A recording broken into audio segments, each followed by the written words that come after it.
Good morning, sports fans from all around the globe. I am your host, Jeff Dawson, CEO, founder of East Coast Sports Investors, the Breakfast Bankroll. It's Monday, October 4th.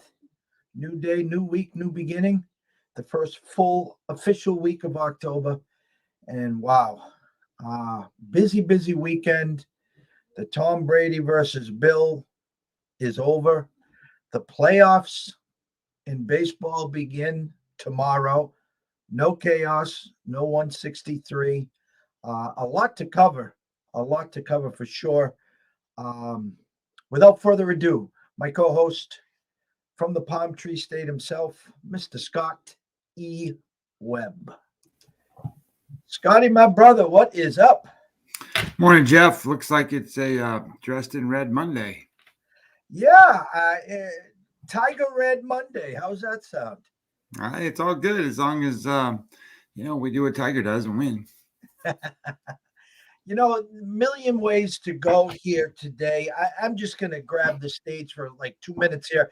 I just heard so much shit about Tom and Bill. And listen, if you want my honest 2 cents, I'm so glad it's over.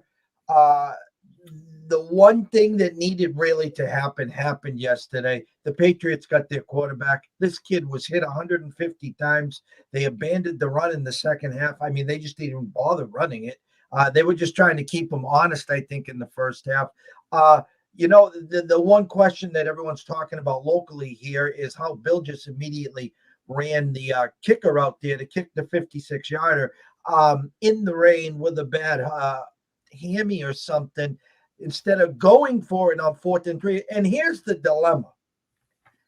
If Folk makes that field goal, Brady gets the ball with 53 seconds left and 2 timeouts. We know how that's ending as well. So it didn't really make sense not to go for it there, but it is what it is there.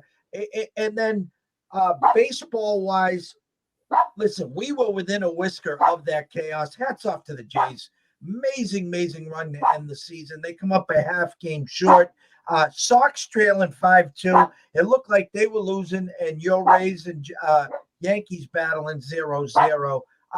Give me your takes from yesterday on those 2 issues. Well, I just thought that it was interesting that Tampa Bay had already won. They won their 100th game. They won the American League East. They didn't have anything to play for anymore, and yet they were still out there battling the whole time. I mean, that was a 0-0 game. 9th inning comes around and the Yankees squeak one out. It was interesting that Boston got behind, not because they couldn't get behind, but they got behind and then somehow got rallied up and came back and won 7-5. I thought that was kind of interesting. We had been talking about Toronto this whole time, but Toronto lost it when they didn't play well against the Yankees there. That was their opportunity, and then they blew it. So they beat up on the other teams. So it kind of looks like to me that it's almost kind of like where it should have been, if you break it down and look at it from a perspective of what we looked at, a couple of months ago. The only thing that is kind of awkward in that sense is nobody saw St. Louis coming. So I think that all the other teams are kind of where they were going to be. We'd always been talking about who was going to be the ones that battled with the Yankees and the Red Sox to get in. And we had talked about Toronto for a long time, and we talked about Oakland, and Oakland just fell flat at the end. So, it's just kind of interesting. And then now looking at numbers and looking at, here we go with the playoffs, and, they announced Scherzer. So Scherzer's going to be pitching against the Cardinals there, and that's a big number. And it should be a big number. Looking at data from that game is unbelievable. And then looking at what that I'm seeing on now the new numbers, I'm seeing that let's see, Tampa Bay is plus 200 to win the American League East. Houston's 225, White Sox 330, Yankees 600, Red Sox 700. So it looks like, it's going to be Rays, Astros, White Sox. And we've been talking about that forever, with the idea being that, value-wise, you got the White Sox out there. That's a good value. And then in the National League, it looks like it's the Dodgers plus 175, Brewers plus 225, Giants 330, Braves 650, and Cardinals 800. So there you go. I mean, no respect again given to the Giants, but a lot of respect given to the Brewers. So it's kind of one of those situations where I don't know how much Williams' injury, that stupid guy punching the wall there and hurting his hand, that's going to be that's an issue for them. So it's kind of interesting to see where all this kind of comes down, but it's the same teams that we've been talking about. It's funny you gave out those numbers in the National League, because we're going to get to this later. But the funny is, I'm looking at some opening series lines. The Brewers only opened up at 155 at Caesars. They're 146 at Pinnacle. I saw a 145 number, even a 135 number on the series price. And then you're giving me those numbers. Something's not jiving there. And I'm looking at this, the White Sox, Astros minus 130 at Caesars, 125 at Pinnacle. Tuesday, Cole versus Evaldi. Cole minus 120, now 115 at Circa. And also on Wednesday, Wainwright and Scherzer. I've been talking about that game for 3 weeks now. Opened at 225, now 210. You can grab St. Louis at plus 190. So from a number standpoint, we early on got some money on some White Sox futures. So we're sitting good there. We've talked about the Astros once it comes playoffs, and it's just mind-boggling. And I'll give you a number that I know the White Sox haven't announced their pitcher, and we've talked about this. It's McCullers versus whoever. They got Houston minus 170 game one. And I think we had Rondon set up for game two, it was.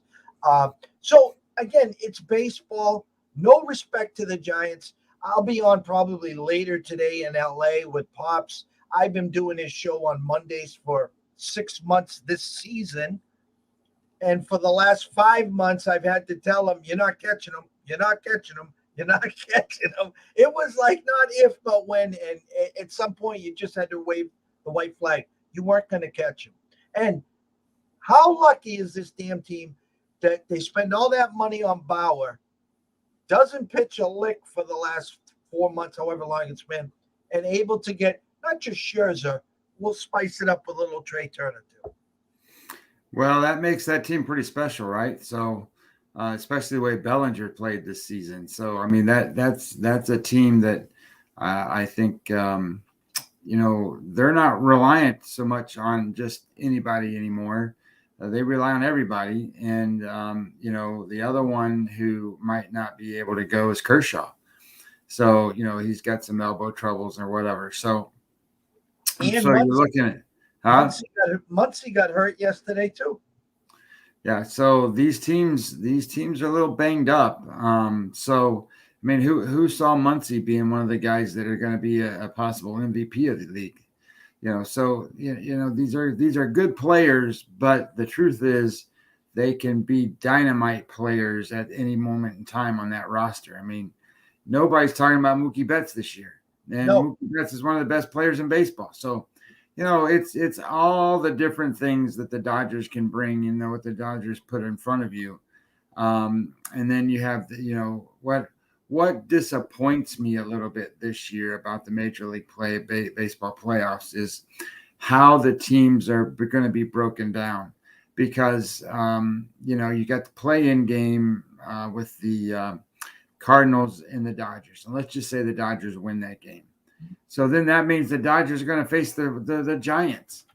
I would rather see that be a matchup for the pennant, not for this stage. And the same thing applies on the other side. So if the Yankees or the Red Sox win, they get the Rays. So now you're in a spot where, okay, the White Sox and the Astros play, and then they kind of wait on the American League East to finish out. It's whatever. So I just wish there was a way that they could have spun it around a little different to break that up, so that in the National League you have two 105 plus teams that are going to, one of them is going to be eliminated because they eliminated each other. And on the other side, you're going to have, say, the Rays, the only 100 team winner in the American League, that has to do battle with a rival. So I don't know how, realistic that came out this year. I mean, I get it. They have rules and they have regulations on how that stuff plays out, but I'm not so sure that I like it. We'll get back to that. We're going to talk a little football right now. Yesterday, NFL favorites 7-7, over 7-7, big dogs cash. Jets plus 260, Colts plus 140, Giants plus 300, Cards plus 170, Seattle plus 130. The Jets, believe it or not, they played a hell of a game. They were tackling, they were keeping Henry in check. No AJ Brown, no Julio. I'm not going to say I went out there and gave out Jets money line, but I could see that one coming. At least a tight game. Glad that they pulled it off in overtime. I did lean Colts. I just thought, a desperate team. Good spot for them. The Giants, again, we've talked about the Saints. We've been spot on every week on the Saints. Okay, let's play the Saints card right now. Opening week, roll the Packers. Travel to Carolina, get beat up. Go to New England, roll the Patriots. Finally back home in the Dome. In come the Giants. Thanks, but no thanks. Seattle absolutely dominated the first quarter. They got crushed. And Jimmy G pulls a hoof. And next thing you know, the rest is history there. Anything surprise you? What caught your eye yesterday in the NFL? Well, I didn't have a great day in the NFL yesterday, so that's the way it goes sometimes. But I did have a lean on the Jets. The Jets were one of the teams that you sit here and you start listing out your plays and you get your sheet out, and then all of a sudden you got, holy crap, there's 15 things on here. So you got to start scratching stuff off, and you got to start getting them down to whittling them down, and the Jets were one of those that were on the sheet that got scratched off. So I felt pretty good about at least we're seeing that okay. I thought it was interesting how the Rams played yesterday and how the Cardinals played yesterday, because my take on that game was Kingsbury was just outmatched with the coach. And sure, he's in a position where he's got just as, I shouldn't say just as talented of a team, but he's got a great quarterback over there, and he's got good wide receivers, and he's got a good defense. But I just figured, somewhere down the line, he's going to mess this stuff up, and, it's going to be a problem. But I think in watching the game, I made a comment, I think they won 5 straight times, but they actually have won 8 straight times, and Kingsbury's never beaten McVay. So that was good for them. It begs the question, too, is how good are the Cardinals? Because the Cardinals could be really good, and we're just sleeping on the fact that they're really good. We all know they're decent, right? But they might be one of the elite teams, and we need to start looking at that. At least that's the perspective I have on the Cardinals. I thought that looking at the 49er game and watching them, this kid Trey Lance is not very good. I didn't like what he brought to offer, and I know all these people wanted him to start and all this stuff over Jimmy G, but he's not ready. He's not even close to ready. If I asked you, who does he remind you of? Who's the first quarterback that comes to your thought process? Let's see. Well, I'll even give you a hint. Past quarterback. Past for the same team? Yeah. I think it is. Past. I think it's Kaepernick. Yeah, well, Well, you know what? You're probably right. I mean, I see that kid as a running quarterback. I see that kid as a. I don't really want to throw the ball very much. And when I am throwing it, I want to be running before I do throw it. And that's just the way he looked yesterday. But also he was thrown into the game and didn't necessarily have a game plan for him. So I think that's too bad because I think San Francisco is one of the better teams in football. So I've been surprised that their defense hasn't played out the way it should have. You know what you're going to get with Russell Wilson, so you should be able to contain him to a certain degree. You've seen him 8 million times, and you've got great teams. So I didn't like that kind of concept too well. We've been talking about how the Bucs just aren't all together there. You can see it again last night; they weren't all together there.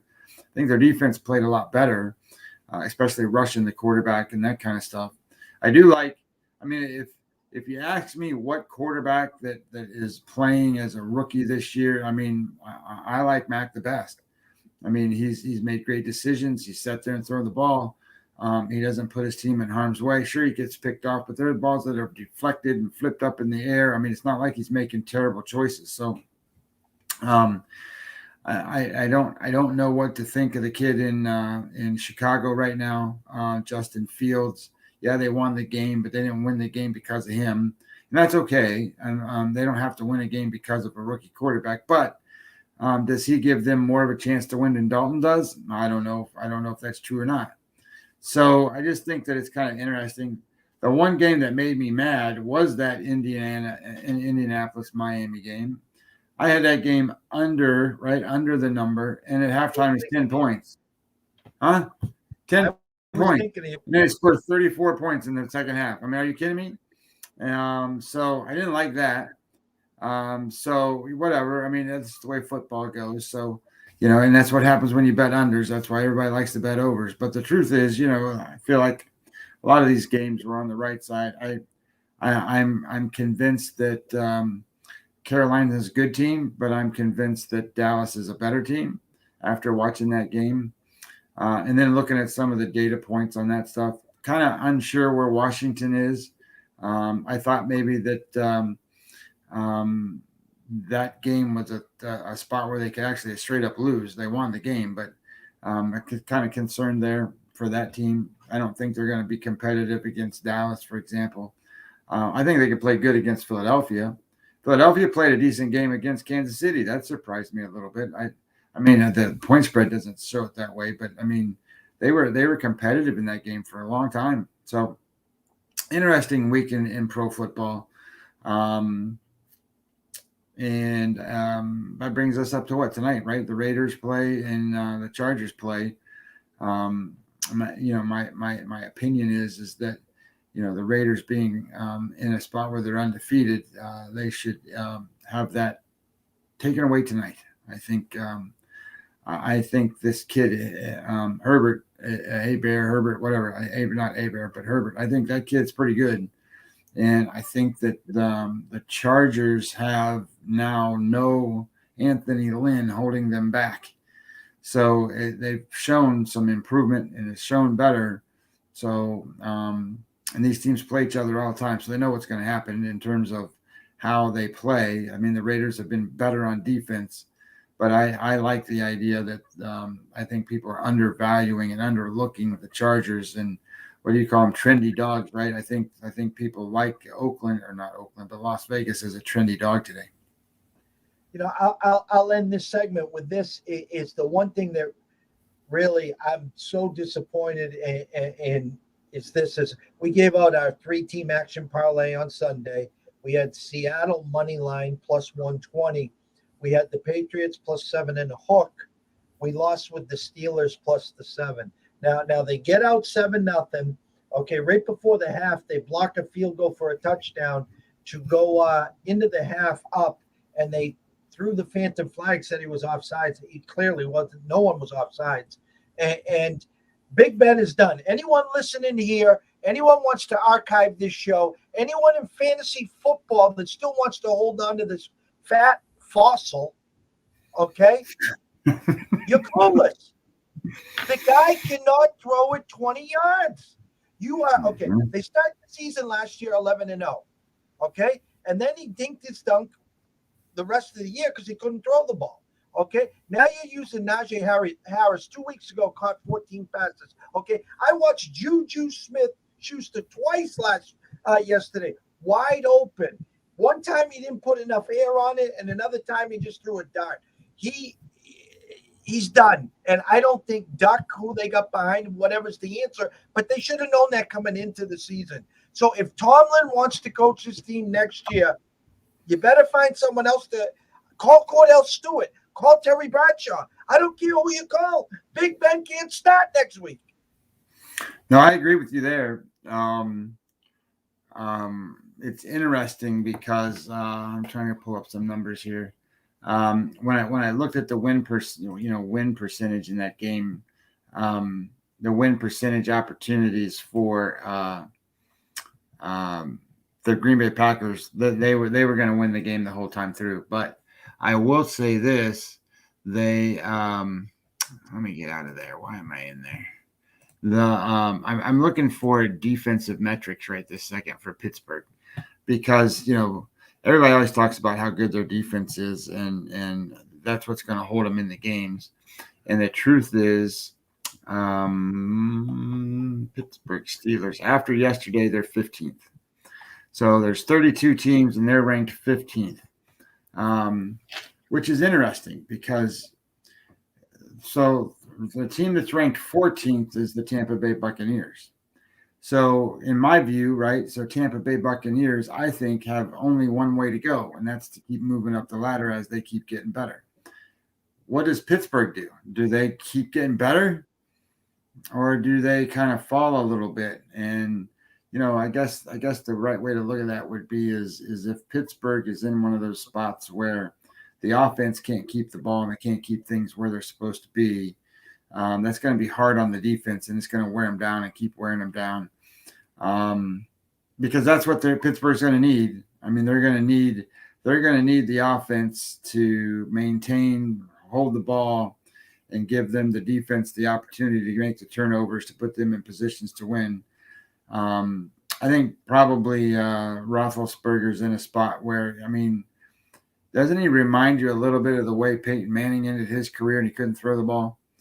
When he couldn't throw the ball at all, it was like, holy crap. But at the same time, I think the dynamics of the offense, the way that they use the running game and then use the passing game, are two different things. They're asking Ben to throw the ball too much. And you talk about the Pittsburgh defense. Okay, they actually held them in that game yesterday. Pittsburgh got 3 straight drives, 3 straight fourth downs, and couldn't get it. And I swear to God, every time I looked up, there was 4th and 3, 4th and 4, 4th and 5. And what started their 5 or 6 game losing streak to end the year last year was this 5-7 yard dink and dunk, because everyone knows he can't stretch the field anymore. And he's got weapons. He's got wide receivers. It's just enough. And the sad thing is look at Buffalo, who put up 40 and 40, yes, inferior opponents the last 2 weeks. I get that part. Okay, but they were dominating the Steelers opening day, and then a block punt, and next thing you know, Pittsburgh wins that game. At this point, it might be their only win this season. I know they'll win some games, and I'm frustrated, but it's just you cannot win in the NFL when your quarterback can't throw the ball 15, 18, 20, 25, 30 yards. At least once or twice stretch the field. The first snap every game, he should just go back. He should send Juju, Claypool, Deontay, whatever. Just go to the mailbox. I'm going to either overthrow you by 30 or underthrow you by 30, but we got to just set the tone that I can still throw this ball. And secondly, go into your Bucs now and your defense. You lost 2 more cornerbacks. And so there's a nice blueprint there, how to play the Bucs. You can't run on them. We know that. Like last week with a Stafford that can stretch and do the 18-yard outs to Cup, okay? When you're facing these quarterbacks that can get that ball down the field, you guys are going to be in trouble, okay? But until then, hopefully some guys come back and you got the health issues. But, Tom, listen, tough spot he was in yesterday. Real tough spot. Um, the rain didn't help. No Gronk.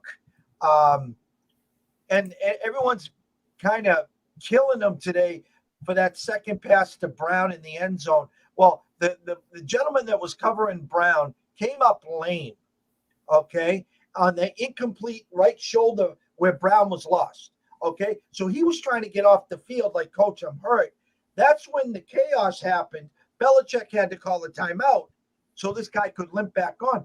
Tom just he tasted blood. He saw the blood. He just went right back at him. And that's a catch that usually Brown catches. So it's going to be interesting. I know your team's going to get so much better as this progresses. I mean, looking at your division, I mean, let's be real here. Which week are you going to catch Jameis or Taysom Hill? Listen, Sam Darnold, I mean, he looks like Cordell Stewart out there. He leads the NFL with 5 rushing touchdowns. I mean, that can't happen the rest of the year. So let's get to tonight's game real quickly before I talk a little baseball. We went over it. I'll just break down the quick numbers here on tonight's game for everyone here. 8:15 start, rotation number 279, 280, guys. Las Vegas at the Chargers. And opening line was Chargers 3 minus 120. It still is at the Circa. Give you some the over under currently opened at 52.5 over minus 110. Now 51.5 over minus 110. Some team totals for everyone. Currently Chargers 28.5 under minus 152, and Vegas 24.5 under minus 128. So again, I think Vegas pretty spot on here. They got 28-24 Chargers. Usually the Sharps play the Chargers on the road and bet against them at home because it's not a home game. This will be probably 75-25 Vegas versus Charger fans. Chargers coming back home after a nice win against Kansas City, and the Raiders just have been squeaking by. What's impressed me the most? Their defensive front line. They're getting a lot of pressure on the quarterbacks. Carr is just chucking it around to every wide receiver there. Waller's been quiet the last couple weekends. All you fantasy guys with Waller in your lineup, look for a big night from him. Anyways, I'm with you, Scotty. I think the Chargers get it done. I think they get it done by, I'm going to say 4 or more. I just wanted to go to the first half number real quick. It's 3. So you got a 3-point favorite or 3.5-point favorite full game. And Vegas says not so fast. It's 3 points they're favored by in the first half. So stage is yours, my brother.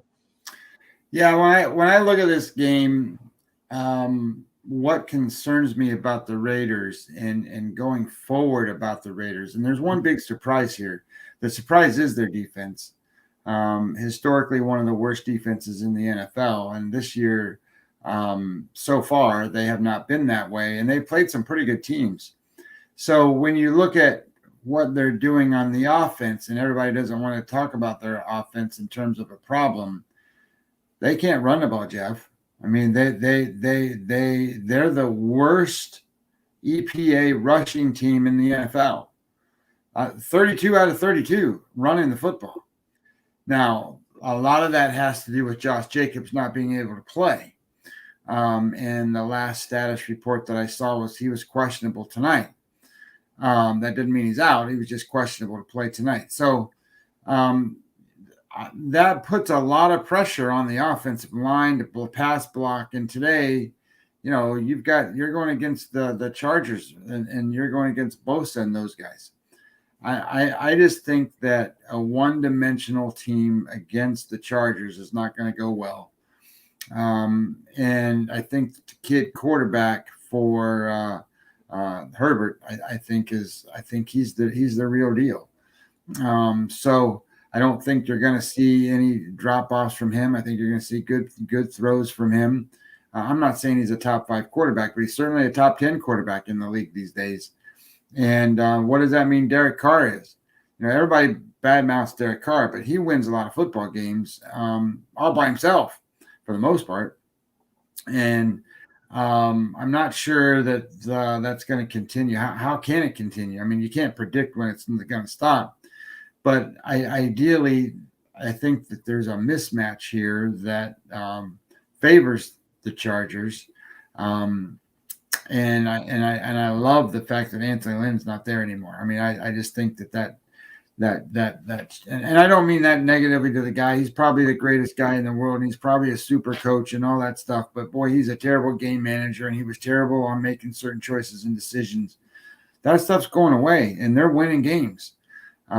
So if they win today, they become 3-1, and if the Vegas loses, they're 3-1, and the Chargers or the Kansas City Chiefs will be 3-1. So it's a pretty competitive start for these guys. Unfortunately, I think the only division right now that isn't a competitive start is the one where Buffalo has got a 2-game lead over everybody in the whole division already. They're 3-1. Everybody else is 1-3. So, I don't know. We'll just see how it goes. I like the Chargers tonight. I just think that they're going to be in a better spot. I know that quote, they don't have a home field advantage, but you got to remember over the years past, they've been playing in a soccer stadium that holds 14,000, 20,000 people. Now they got a beautiful stadium that they share it with the Rams, but I think that that's going to make them feel a little different. They've played there already, so I'm good with this game. I'm going to just ask you a couple quick opinions. We're going to wrap it up soon here. I wanted to go into the baseball for everyone listening that might not be able to catch us tomorrow. And I don't know if you have anything in front of you numbers-wise. I talked about this.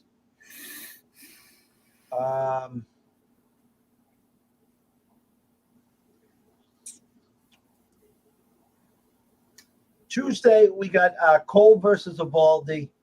I'll give you 119 at the Westgate, 125 at South Point, 115 at Pinnacle. And then obviously on Wednesday, Wainwright versus Scherzer, now 210 and 180. Games at Fenway, thoughts there, and does St. Louis have a shot on Wednesday? All right, so looking at the game with the Yankees game in the Red Sox, I'm going to expect this to be a low-scoring game. And I know that during the regular season, these teams put up numbers against each other right and left all the time. I think this is the 6th time Evaldi will face the Yankees this season. And he's faced the Yankees a bunch of times. But when you start to look at the differences and where he's good and where he's not good, he's been really good at home. And Cole's been really good in night games. Cole's like 12-3 in night games, by the way. I mean, not that that's the big overall thing that I make bets off of, because who cares who wins these games? Because that doesn't mean that's not an indication of how well they pitched. But Evaldi's been really good against the Yankees, and Cole's not been as good against the Red Sox. So, but that all being said, against the lineup for Boston, and I shouldn't say lineup, it's just the guys that could play. He held a 221 batting average against number. And what's interesting is in 208 at-bats, he's got 66 strikeouts, which is pretty high. But Evaldi on the other side has faced 186 times the Yankees lineup. He's got a 253 batting average against and 42 strikeouts. So balls in play actually are an advantage to the Yankees.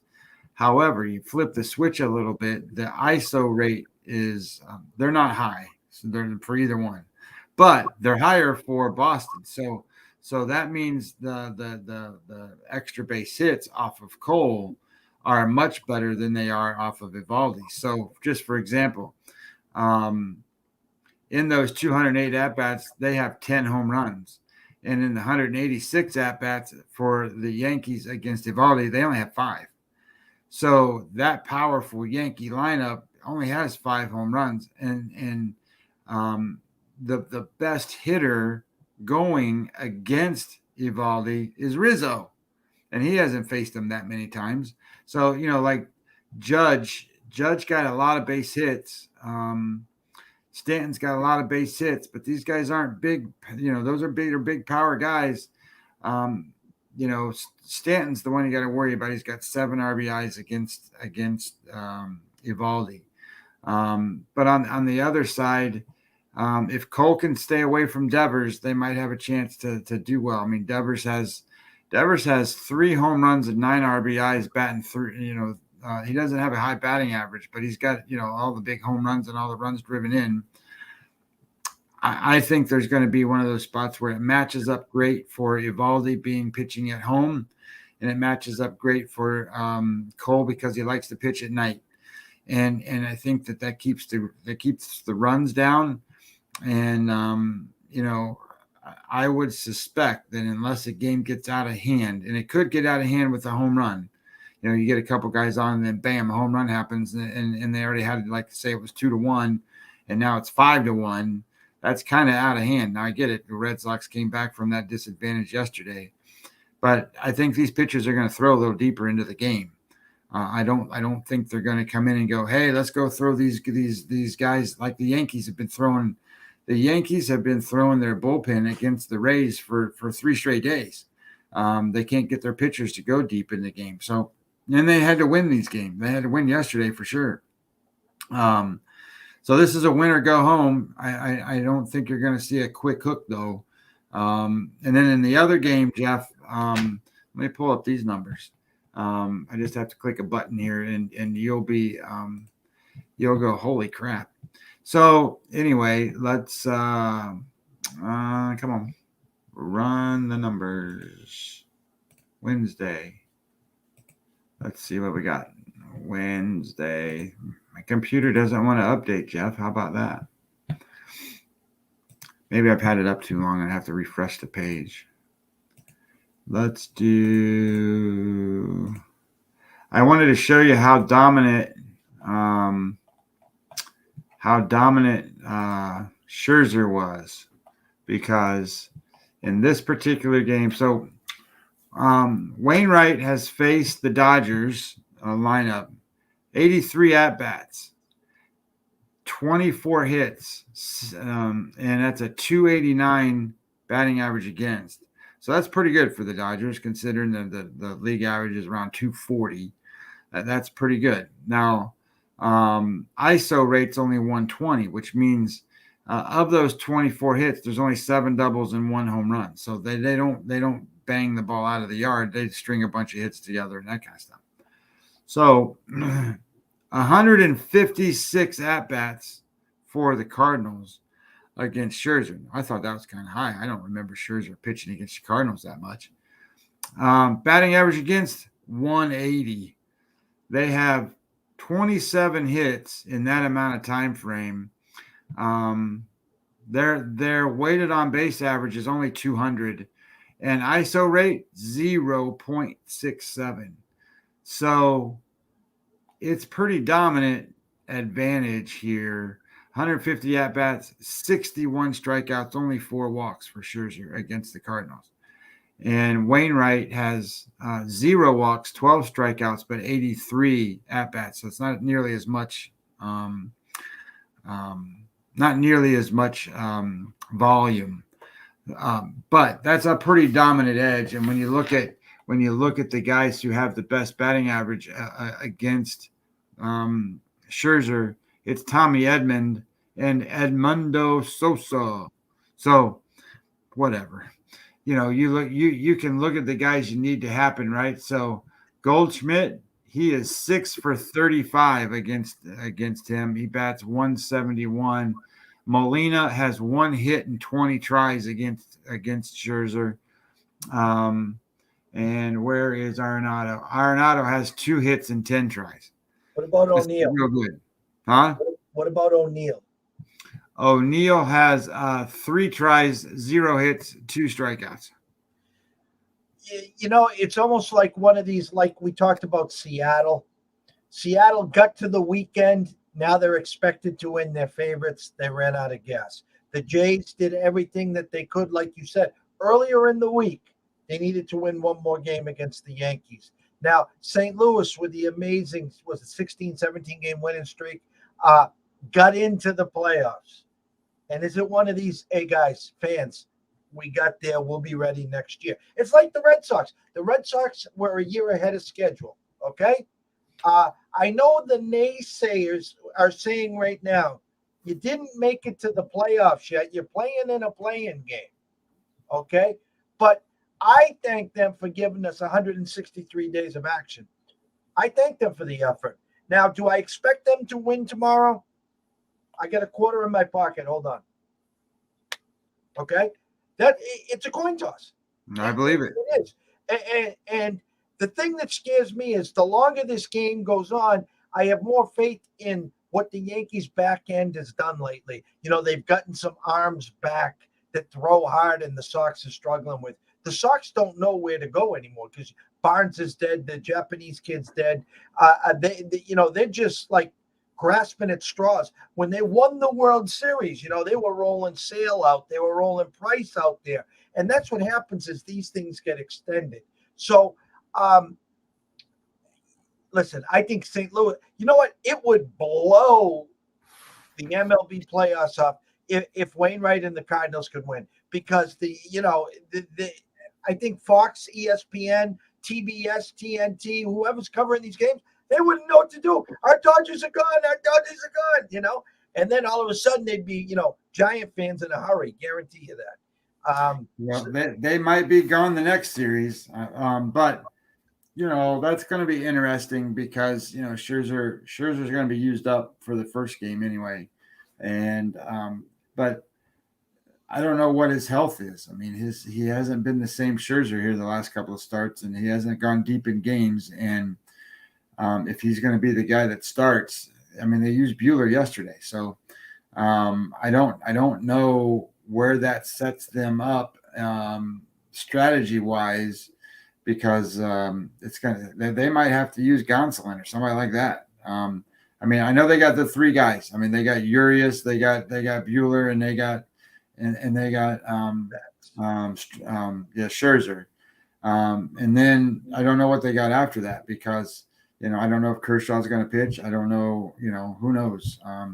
It's going to be interesting how that plays out. And the Giants can do whatever they want, but, they're going to put Gausman as their guy that goes right away.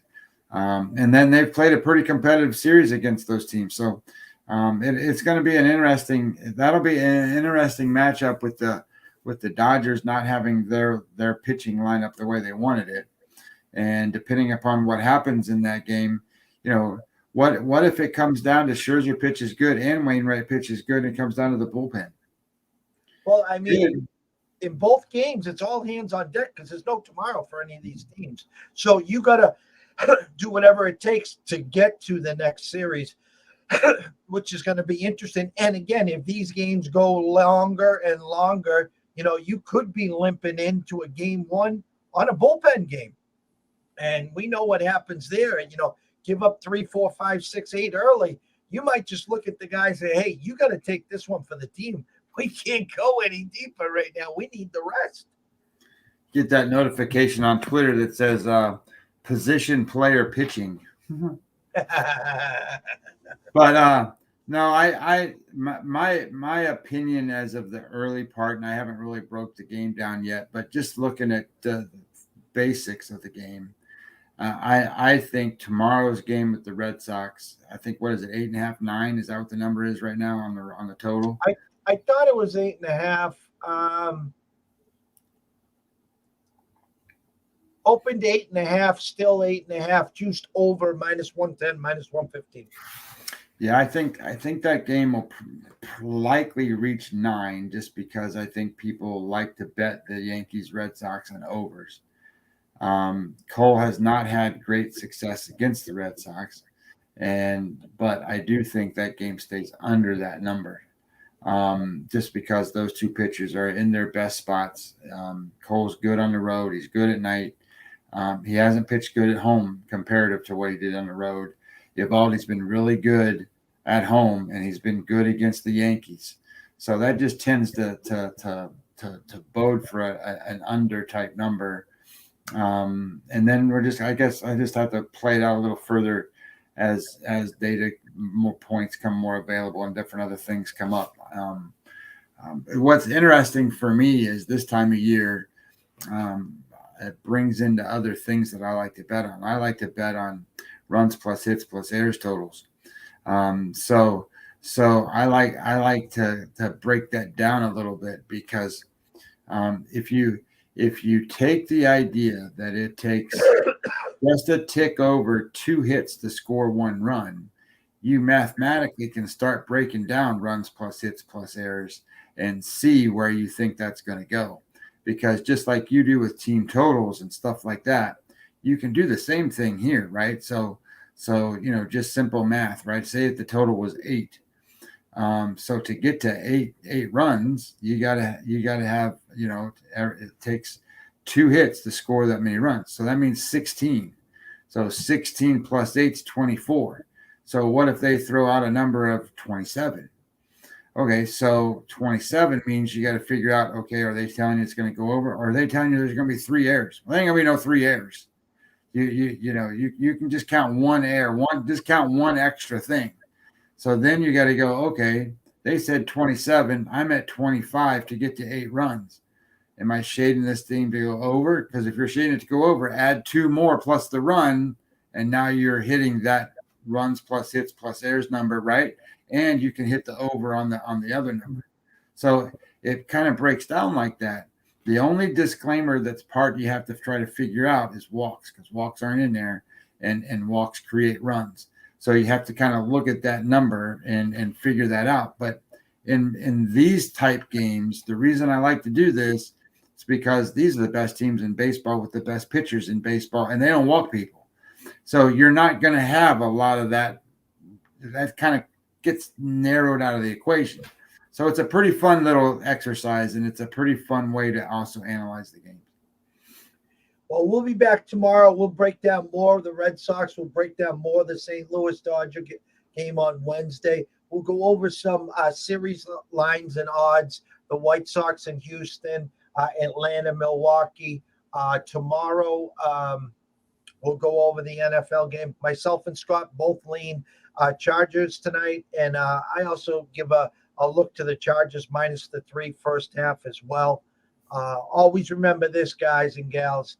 If you're wagering, always wager with your head, not your heart. If you got a problem, pick up that phone. There's an 800 number there. And why? Because people care. This is supposed to be fun. Some people do this for a professional living. Some do it for a second stream of income. Some do it for entertainment. Whatever you do, you just don't get over your means, okay? Follow us at EC Sports Invest and at Webby20 MLB on Twitter. Any questions, shoot us an email at eastcoastsportsinvestors@gmail.com or send us anything in our DMs. We'll be more than glad to answer it. So again, from myself and Scott, best of luck tonight. Let's cash some tickets, and we'll see you in the morning.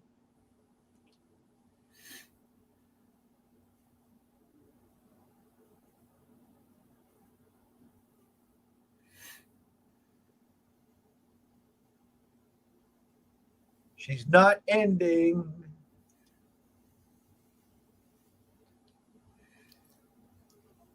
She wants us to put some filler on. Yeah, there was a problem with the Facebook, and now it's an error occurred. Wait a moment, then try again.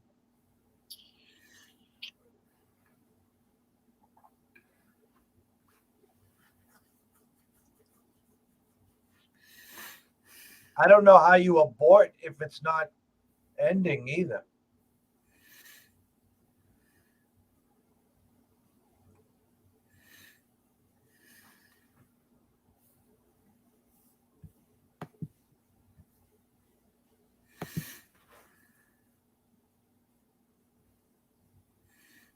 I wonder if it has to do with Facebook. I don't know.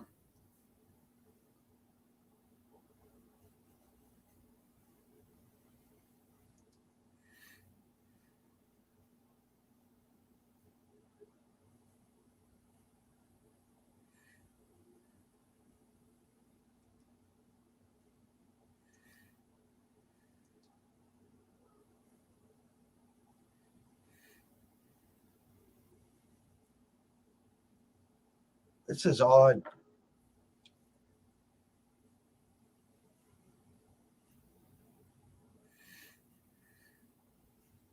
Okay, now let's hope Google does its job here.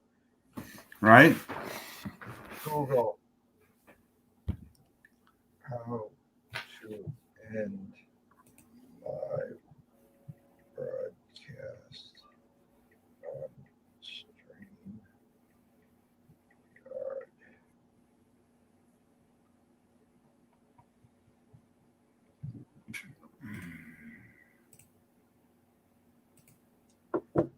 Oh my God, I don't know what to say, brother.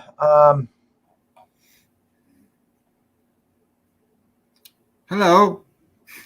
Hello.